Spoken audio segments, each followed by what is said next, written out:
Thank you. Honorable members of the committee, thank you for the opportunity to testify this evening. My name is Trudy Taylor-Smith, and I'm the Senior Administrator of Policy and Advocacy at Children's Defense Fund Texas.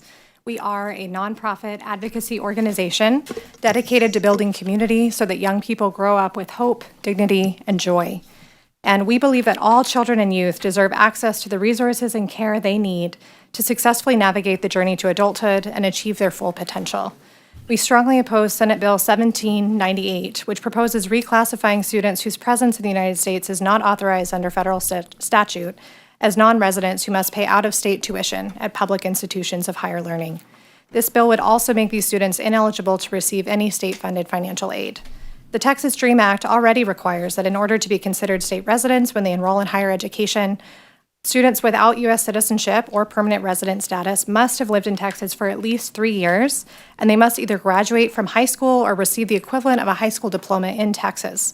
Cutting off these students' access to in-state tuition will harm their individual futures and the future of the Texas economy.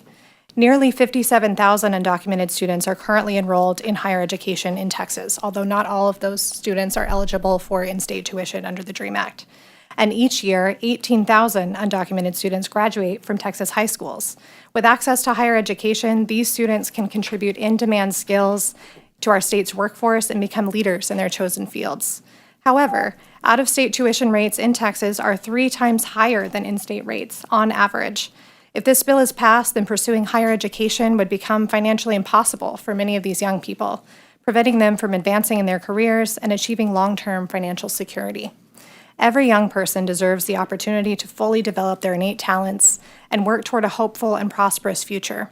All Texans benefit when our state's youth are equipped with the skills and knowledge they need to care for themselves and their families, and contribute their unique capabilities to our culture, society, and economy.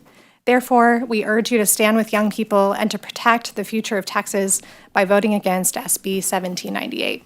Thank you, and I look forward to any questions you may have about this testimony or the documents that I've provided to you. Thank you for your testimony.